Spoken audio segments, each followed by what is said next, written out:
Imagine a man sitting in the sanctuary day after day, without performing miracles, without fighting battles, without leading armies. He didn't wield a sword, nor was he a king, but he carried on his shoulders one of the greatest spiritual weights of his generation, to represent God before a people who had forgotten him. That man was Eli, the priest of silence, a leader who spoke little, but whose omission shouted loud enough to echo through the history of Israel. Eli appears in the Bible in one of the darkest moments of the nation. The days of the judges were coming to an end, and the voice of God was rare. The people did what they pleased. There was no king, no direction, and even among the spiritual leaders, corruption had infiltrated like a plague. Eli was a priest in Shiloh, where the tabernacle was established. He also acted as a judge of Israel, which made him a figure of great religious and civil authority. But Eli was not a warrior like Gideon, nor a liberator like Samson. His ministry was marked by long periods of waiting, observation, and silent decisions. He didn't cause a stir among the people. He didn't raise revival campaigns. He just remained there, before the Ark of the Covenant day after day, maintaining what remained of worship amid spiritual decay. Before we continue, write in the comments where you are watching this incredible story from. I want to know how far the Word of God is reaching. Like this video, and if you are not yet subscribed, subscribe to the channel so you don't miss more incredible stories like this one. His name means elevated or ascended, and curiously, his position was indeed high. He literally sat in a chair near the entrance of the house of God. But it was from this same elevated position that he would see the fall of his own lineage. The people trusted his leadership, but little did they know of the internal conflicts that Eli carried, especially as a father and priest of sons who mocked sacred things. It is in this scenario of darkness, silence, and waiting that the story of Eli begins. He is like a candle about to go out, still with a last flame of hope, while God prepares something new that will change everything. What Eli didn't yet know is that, even in silence, the sky was about to break with a voice he would never forget. At that time in Shiloh, there was a woman who wept alone while everyone celebrated. She was not sick, nor in mourning, but she carried a void that consumed her from within. She could not have children.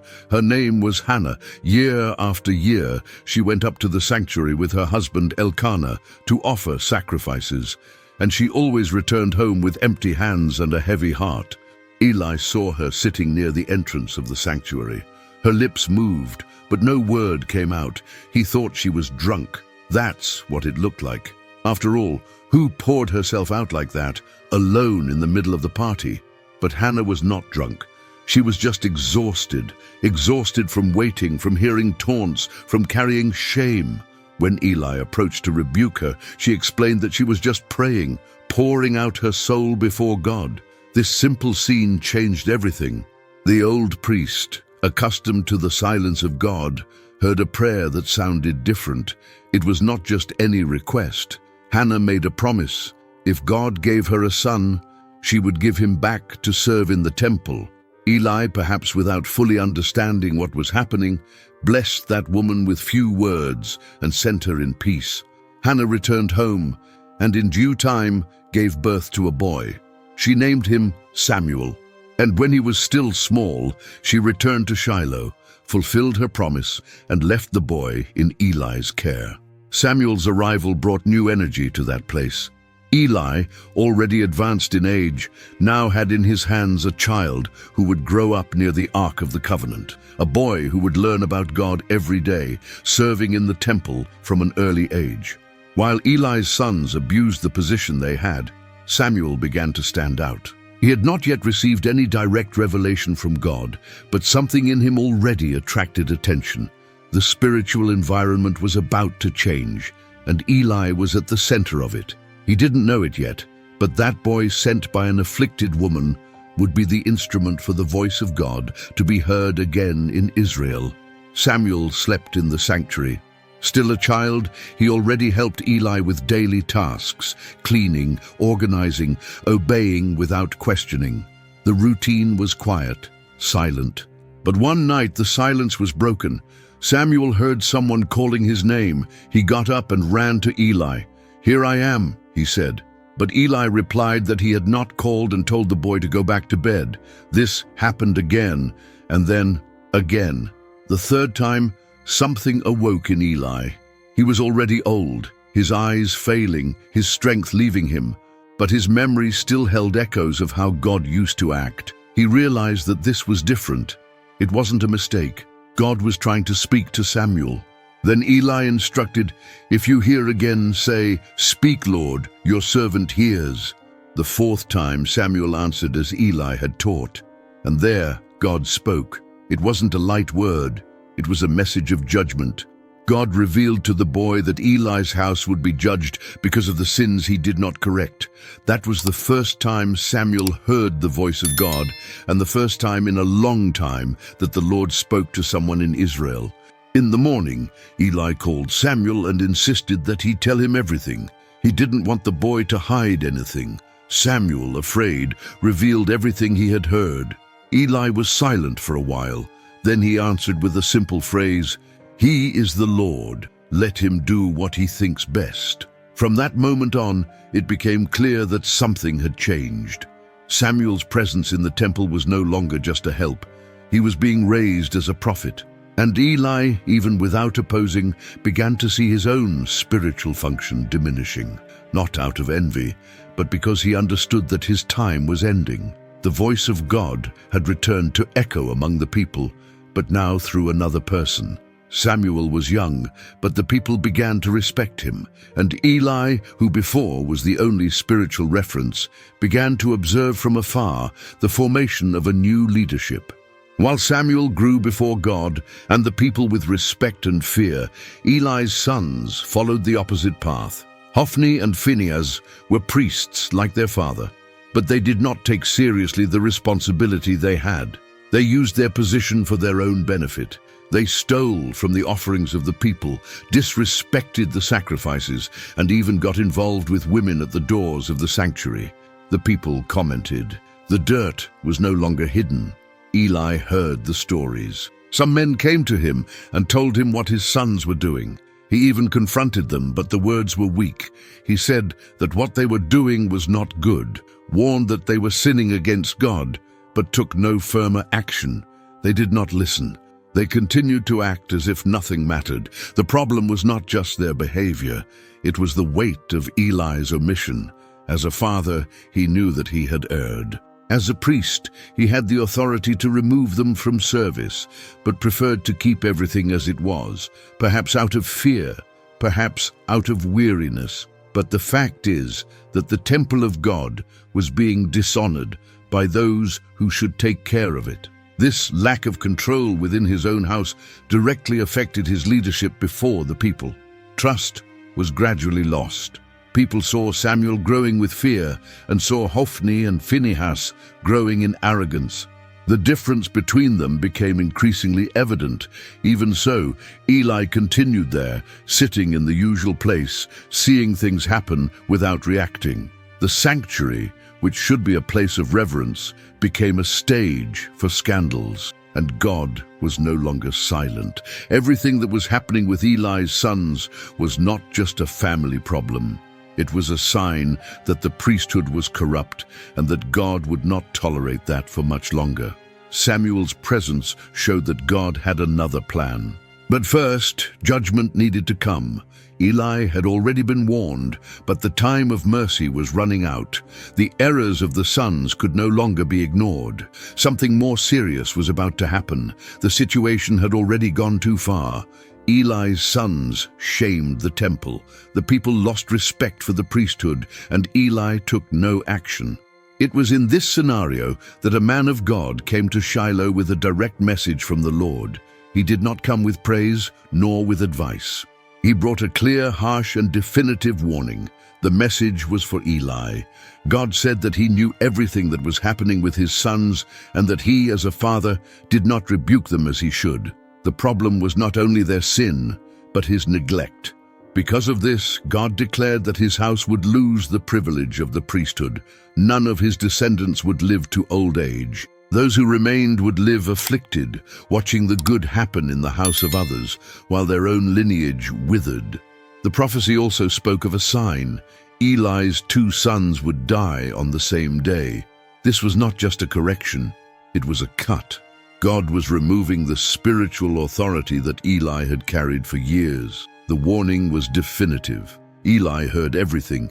He did not get up, did not argue, did not defend himself. He just received. It was too late to change course. The wrong choices had accumulated for too long. God had given opportunities, sent alerts, used people, but nothing had changed. Now the word was of judgment.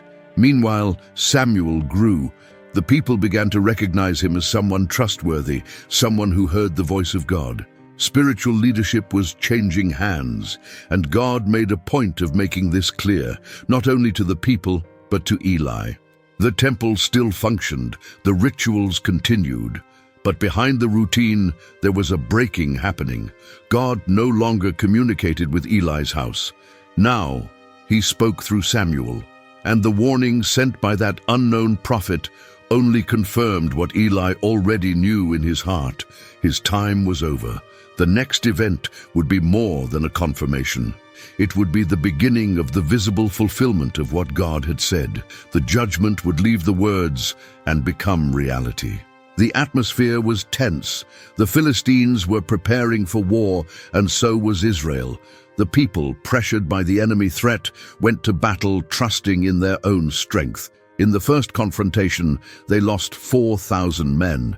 Instead of seeking God's direction, they decided to bring the Ark of the Covenant to the battlefield, as if it were an object of magical power. They believed that with the Ark present, they would win without difficulty. Hophni and Phinehas were responsible for taking the Ark to the camp. The people shouted for joy when it arrived. The noise was so loud that the Philistines heard and were afraid. But even so, they faced the army of Israel with courage. The result was catastrophic.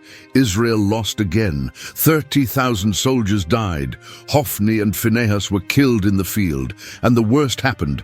The Ark of God was captured by the Philistines. A messenger ran to Shiloh with the news. Eli was sitting in the usual place, waiting for some information. When he heard that the army had been defeated and that his sons were dead, he was shaken. But when he heard that the ark had been taken, his body couldn't take it. He fell from the chair, broke his neck, and died. He was 98 years old. His eyes no longer saw, and his body no longer had the strength to bear the weight of everything that was happening. The news spread quickly. Phinehas' wife, who was pregnant, went into labor upon hearing of the death of her father-in-law, her husband, and the loss of the ark. She gave birth to a boy and named him Ichabod, which means, "The glory has departed." Shortly after, she also died. What happened that day marked Israel deeply. It was not just a military defeat. It was a clear sign that God had departed. The ark represented his presence in the midst of the people, and now it was in the hands of the enemies. Everything God had announced was being fulfilled. Eli's house was judged, his sons died, and the presence of God ceased to dwell there, at least for a while. Eli no longer saw. His eyes were tired, his age weighed on his body, and his mind seemed to carry more guilt than memory. That day, he was not on the battlefield. He remained seated near the entrance of the sanctuary, where he used to judge the people and observe the movement of the temple. But the silence in Shiloh was different. Something in the air made everything more tense. The man who ran from the front line of the war arrived with his clothes torn and his face marked by dust. When he began to tell what had happened, everyone was in shock. Israel's defeat was great. The soldiers were massacred, the Philistines won, and the ark, which represented the presence of God, had been taken. But Eli wanted to hear with his own ears. When they asked about the priest, the messenger went straight to him.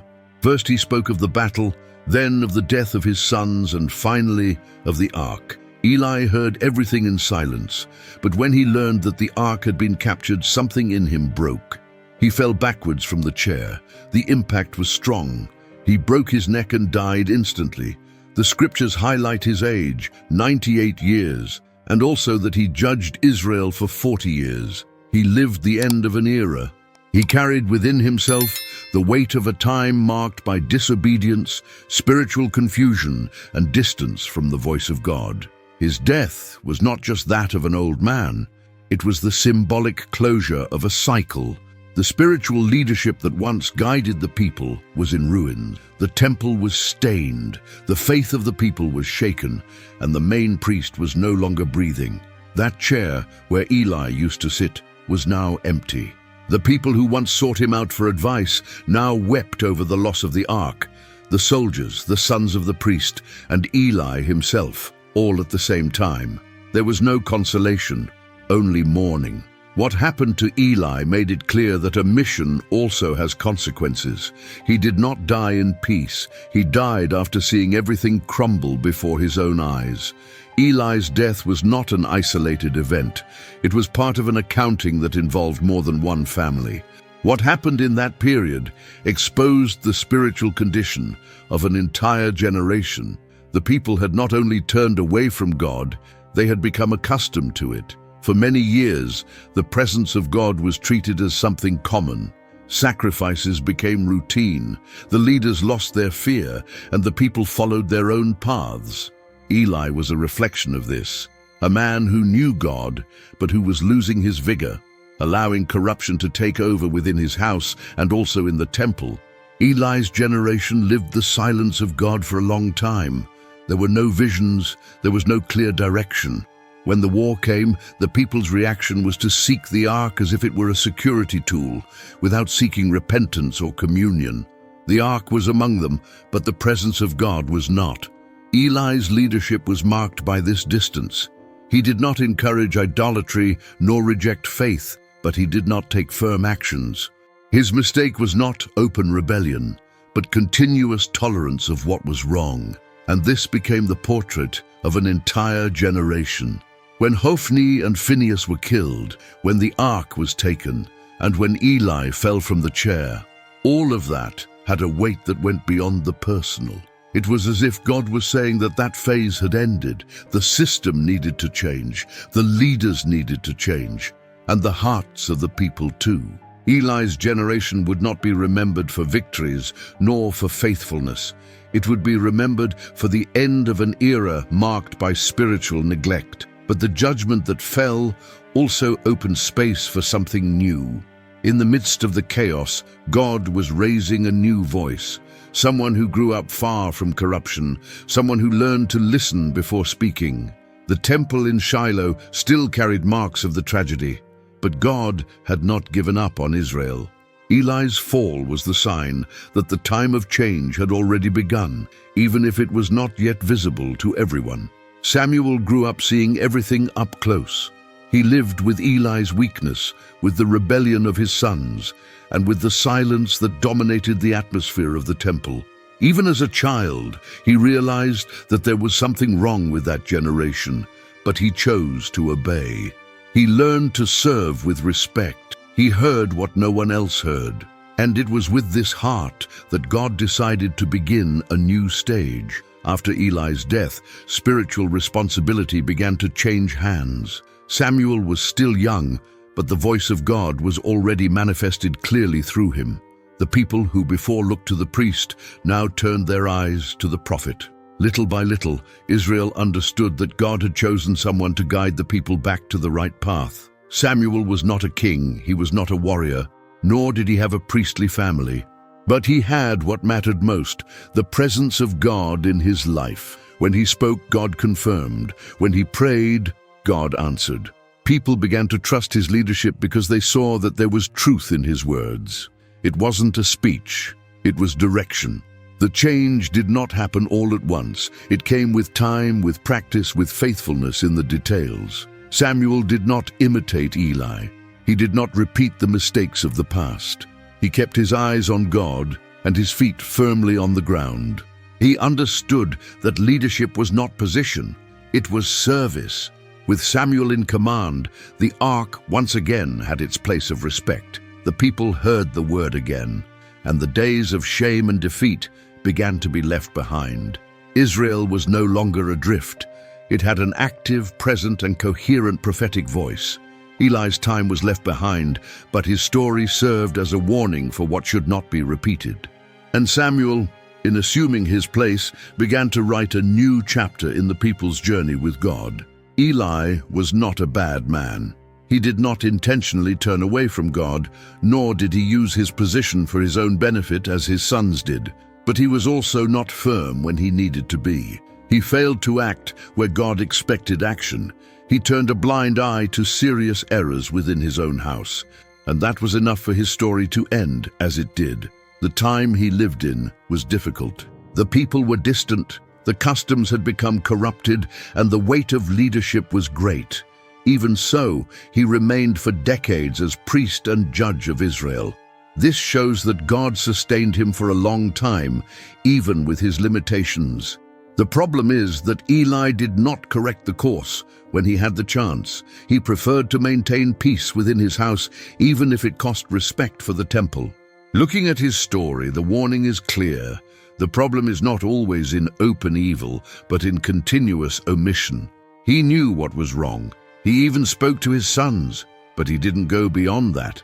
And when someone knows what needs to be done and chooses not to do it, that is also judged by God. Eli was a turning point in the history of Israel. His fall opened space for a new leadership. The pain he lived showed how serious it is to treat sacred things. But it also revealed that God does not abandon the people, even when the leaders fail. God was already preparing Samuel long before the tragedy, and he used Eli himself to instruct the one who would be his replacement. Eli's legacy is not only marked by failure. He had a part in Samuel's formation. It was he who recognized the voice of God calling the boy. It was he who guided the right answer. Even weakened, he still had the sensitivity to perceive that God was returning to speak to the people. Eli's life shows that God uses imperfect people, but expects responsibility from those he chooses. His faults were serious, but his story serves as a mirror. It serves to remember that leading is not about position, it's about posture, and that when God speaks, you can't stay silent or still. If you like this video and like Bible stories like this, I invite you to subscribe to our channel so you don't miss the next videos. Leave your like and share this video with someone you love and needs to learn more of the Word of God. May God bless you, and until the next video.